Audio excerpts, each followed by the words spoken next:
नुसल्ली अला रसूलिहिल करीम, अम्मा बाद।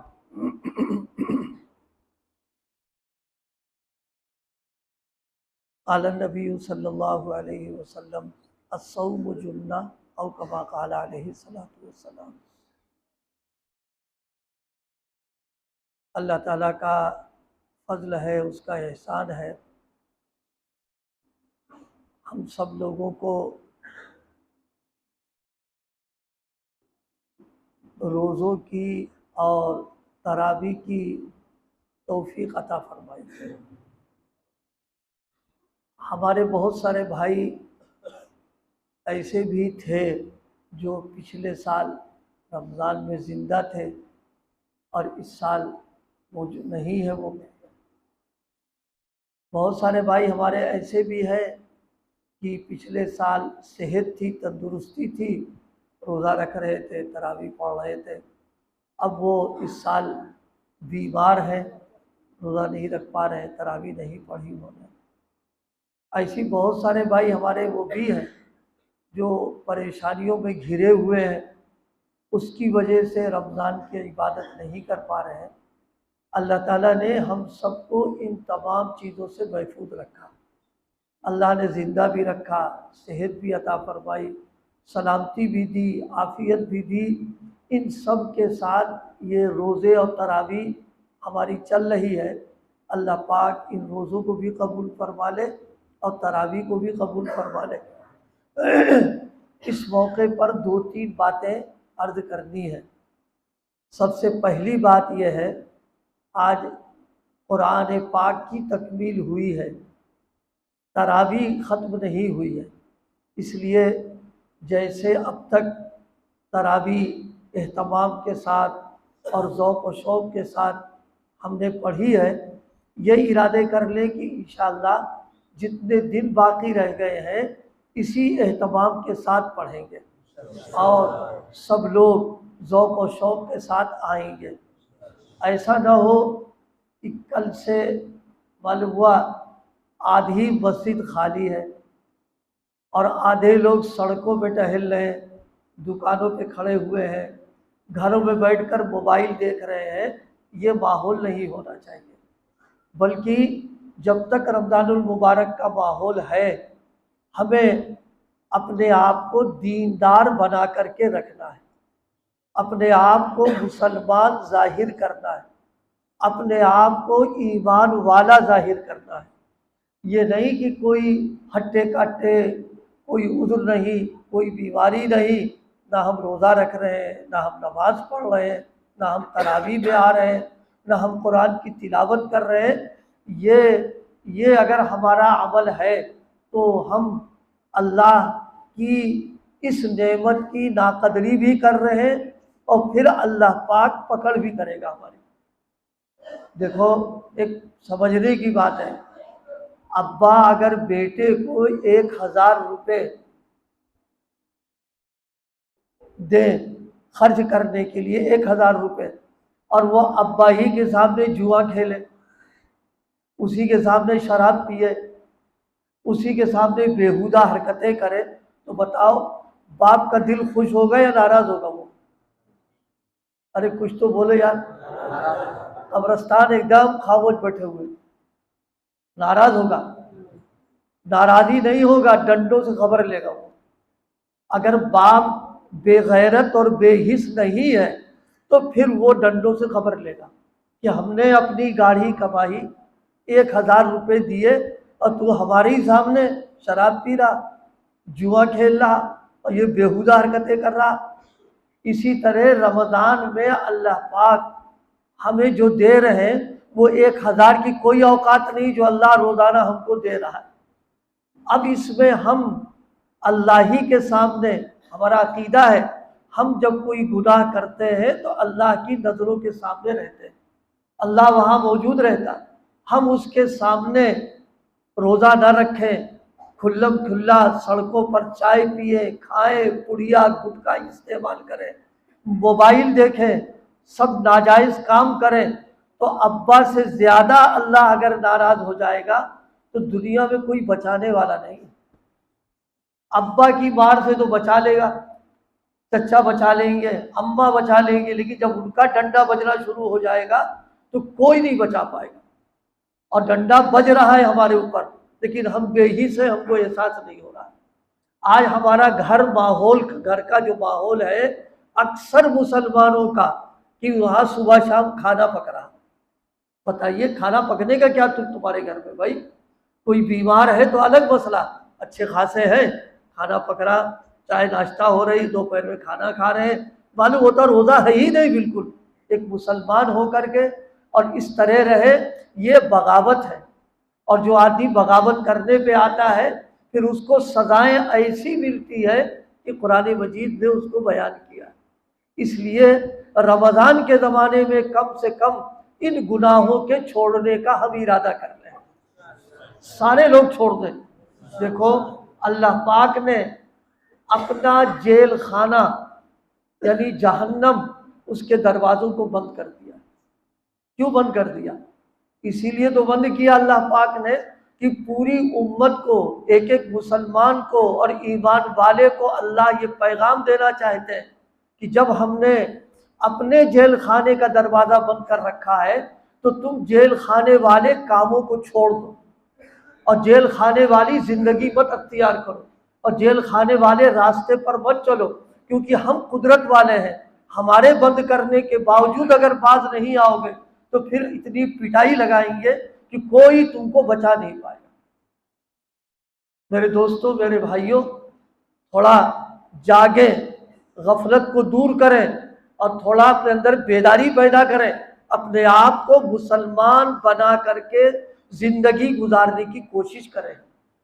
अपने मोबाइल, जो हमारा ये इतनी बुरी लत है जो हमारे घरों में आ गई, जवानों में, नौजवानों में, बूढ़ों में, मस्तूरात में, कि हमारे जो खाली औकात हैं उसमें बस क्या काम है, मोबाइल देख रहे हो। मोबाइल में क्या देख रहे हो? मोबाइल में जो चीज़ें आ रही हैं, कोई हमारी अम्मा है, खाला है, बहन है, बेटी, कौन आ रहा उसके अंदर? हदीस में फरमाया गया कि अगर कोई आदमी अपनी आँखों से किसी गैर को देखे शहवत की निगाहों से, तो ये आँखों का ज़िना बताया गया है। कोई आदमी अगर किसी बहन बेटी को गलत निगाह से, शहवत की निगाहों से अगर देखता है तो ये आँखों का ज़िना है और यह आँखों का गलत इस्तेमाल है। जो अल्लाह आँखें दे सकता है वो गुनाह करने पर आँखें ले भी सकता है। जुबान से गाली बकना, जुबान से गाना गाना, जुबान से फिस्क फजूर की बातों का निकालना, जबान से गीबत करना, बुराई करना, ये जितनी चीज़ें हैं, और इसी तरह से शहवत की बातें करना, ये फरमाया जुबान का जिना है, हदीस में फरमाया गया। इसी तरीके से कानों से जिन चीज़ों को सुना जाएगा, गंदी संदी कानों का जिना है। मेरे दोस्तों, मेरे भाइयों, कम से कम रमज़ान में तो हम ये सब चीज़ें बंद कर दें। अगर रमज़ान में भी हम ये सब चीज़ें देखते हैं और अपने औकात उस पर लगा रहे, हम आपसे पूछना चाहते हैं, गैर में हम में क्या फ़र्क बाकी रहेगा? जो काम वो कर रहे हैं वही हम कर रहे हैं। मेरी बात समझ में आ रही ना? इसलिए यहाँ नौजवान और जवान बैठे हुए हैं, ख़ास तौर से उनको मुखातब करना है, अपनी ज़िंदगी पर रहम करो, अपनी जवानी को बर्बाद मत करो। अल्लाह पाक ने जो तुमको कुव्वत और ताकत दी है वो इसलिए नहीं दी है कि फिस्क व फुजूर के गुनाहों में मुब्तला होकर के उसको बर्बाद कर दो, क्योंकि क़यामत के दिन अल्लाह पाक इस जवानी के बारे में पूछेगा कि जवानी तुमने कहाँ इस्तेमाल की। हम क्या जवाब देंगे? यही कहेंगे अल्लाह मियाँ रंगीन मोबाइल ले लिया था और उसको बैठ के देखा करते थे, जवानी उस पर लगा दी हमने, क्या मिलेगा? इसलिए रमज़ान के ज़माने में कम से कम हम ये सब तय कर लें, हमारे घरों में गाने की आवाज़ नहीं आना चाहिए, हमारे घरों में बाजे की आवाज़ नहीं आना चाहिए, हमारे घरों में फिस्क व फुजूर की आवाज़ नहीं आना चाहिए, मोबाइल को बंद कर देना चाहिए। अगर आप 15 दिन या 14 दिन मोबाइल बंद रखेंगे, मैं मस्जिद में बैठ कर अर्ज कर रहा हूँ, इंशाअल्लाह आपको कोई बीमारी नहीं आएगी, आपको बुखार नहीं होगा, आपको सर में दर्द नहीं होगा, आपके पेट में कोई तकलीफ नहीं होगी, बल्कि आपकी सेहत बनेगी और आंखें महफूज रहेंगी, कान महफूज रहेंगे, जुबान महफूज रहेंगे। और रोज़ा इसी का नाम है। तो रोज़ा सिर्फ भूखा और प्यासा रहने का नाम थोड़ी ना है। सुबह से लेकर के शाम तक कितने लोग बेचारे ऐसे हैं जो सुबह भूखे उठते हैं और शाम को जाकर के उनको 2 रोटी मिलती है, तो सुबह से शाम तक भूखे हो गए, रोजा हो जाएगा उनका? जी नहीं। भूख और प्यास के साथ में अल्लाह को नाराज करने वाले जितने काम हैं उन कामों से रुकना रोजा इसका नाम। अगर भूखा प्यासा रहकर हम कोई गुनाह कर लें, अल्लाह को नाराज कर दें, तो फरमाया गया कि मुर्दा रोजा बेजान, जैसे मुर्दा लाश होती, क्या काम आएगा? कुछ तो नहीं होगा। वो लाश फूलेगी, फटेगी, उसकी बदबू होगी, बीमारियां फैल जाएंगी। फरमाया उसी तरह कोई दिन भर भूखा प्यासा रहे और नाफरमानी कर रहा, अल्लाह फरमाते उसके रोजे की हमें कोई कदर नहीं है। इसलिए दोस्तों, आज इरादे कर लो कि इंशाअल्लाह अपने मोबाइलों को रमजान तक बंद रखेंगे। रखोगे नहीं रखोगे?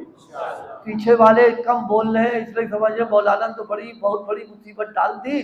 अगर मोबाइल नहीं देंगे तो पेट में दर्द हो जाएगा और रात में हमें नींद नहीं आएगी और किसी से हमारा कनेक्शन है वो कनेक्शन कट जाएगा। अल्लाह के बंदो, ये जिंदगी अल्लाह ने जो दी है वो इसलिए दी है कि इस जिंदगी को उनकी मर्जी के एतबार से इस्तेमाल करें। समझ बात आ गई? एक तो ये करना है एहतमाम। दूसरा एहतमाम ये करना है कि दो टाइम, 2 वक्त ऐसे हैं उसमें अल्लाह से खूब मांगना है, रोना है, गिड़गिड़ाना है, आंसू बहाना है और अपनी एक एक चीज अल्लाह से कबूल करवा लेना कि अल्लाह हमारा ये काम कर दिया। तो अल्लाह से रो करके अपनी एक एक जरूरत को बनवाना है। देखो दुनिया में हम लोग देखते हैं बच्चा, छोटे छोटे बच्चे बैठे हुए हैं, इनको अगर कोई चीज, किसी चीज की जरूरत होती है तो कहाँ दौड़ते हैं? ये अम्मा के पास जाएंगे या अब्बा के पास जाएंगे, किसी और के पास तो नहीं जाते हैं ना। इसी तरह हमारी अगर कोई ज़रूरत है तो हम अल्लाह के दर पर आएंगे। और इन बच्चों को अगर कोई ज़रूरत होती है और अम्मा अब्बा की गोद में आके ऐसा रोते हैं और ऐसा हाथ पैर चलाते हैं और ऐसा आंसू बहाते हैं कि माँ का दिल पसीज जाता है और अब्बा का दिल, और उसकी पूरी करते। हम सब अम्मा अब्बा जानते हैं, हमारे घरों में होता रहता है। बिल्कुल तय कर ले कि अल्लाह के सामने ऐसे ही रो करके अल्लाह को मनाना है, आंसू बहाना है, गिड़गिड़ाना है, आहुजारी करना है, अपनी जिल्लतों को इज्जतों से तब्दील करवा लेना है, अपनी मसाइल को अल्लाह से हल करा लेना है, अपनी मुश्किलात का अल्लाह से रो करके कि अल्लाह इसको आप हल कर दिए। कोई मुश्किल ऐसी नहीं जो अल्लाह हल न कर दे, सब उसी के कब्जे में, सब उसी के पास है। इस रमजान में यह तय करना है कि इफ्तार के वक्त और सुबह सहर के वक्त बैठ उठ करके और 2 रकत नमाज इस पढ़ करके सहर के वक्त अल्लाह से रोना धोना, आंसू नहीं निकलने तो रोने की शक्ल बना ले। मेरे दोस्तों, बस आखिरी बात अर्ज कर रहे हैं, कोई इस भरोसे में ना रहे कि हमारा कारोबार चल रहा, हमारी आमद खूब है, हमारे पास खेत बाड़ी है, हमारे पास मुलाजमत है, लिहाजा हमें कोई परेशानी नहीं। याद रखिए, जब अल्लाह लेने पर आ जाता है तो एक ही लम्हे में अल्लाह सड़कों पर उतार देता है। लॉकडाउन में देखा ना हम लोग सामने क्या क्या हो गया है वो। तो ये हमारे लिए सबक की चीज है कि एक से एक लोग भिखारी बन गए, सड़क पर आ गए, भूखे मरने लगे। अल्लाह बताना चाहता कि देखो, हम जहां देना जानते हैं वहां लेना भी जानते हैं। इसलिए जितने दिन रह गए हैं दुआओं का खूब एहतमाम करो, खूब एहतमाम करो। और आज मैंने अपने यहाँ असर में एक बात कही थी, आखिरी बात है, सबके काम की है। रमज़ानुल मुबारक में हम ऐसी जिंदगी गुजारें कि पूरा महल्ला और घर का माहौल दीनदारी का हो जाए। कोई आए महसूस करे कि रमज़ान निकल रहा है, लोग महसूस करें कि यहाँ रोज़ेदार रहते हैं, यहाँ जनाब वाला रमज़ान गुजारने वाले लोग रहते हैं, उनको महसूस हो। सड़कों पर लड़ना भिड़ना, गालम गलोच करना, लड़ाई झगड़ा करना, ये मुसलमानों का, शरीफों का काम नहीं है। और फिर रमज़ान में ये सब काम करें हम, कितनी गैर मुनासिब बात हो जाएगी। मस्जिद में आइए, तिलावत में लगिए, तस्बीह पढ़िए, घर में जाइए वहाँ भी तिलावत कीजिए, तस्बीह पढ़िए, दुआएं मांगिए, अपनी मस्तूरात को पाबंद कीजिए कि कम से कम रमज़ान के ज़माने में वो भी नमाज पढ़ा करें, तिलावत किया करें, अल्लाह से मांगा करें। सब लोग अल्लाह से जब मांगेंगे तो इंशाअल्लाह अल्लाह पाक देने का जब वो फैसला कर ले तो उसको सोचना नहीं होता कि क्या करना क्या नहीं करना, एक पल में दे देता है अल्लाह।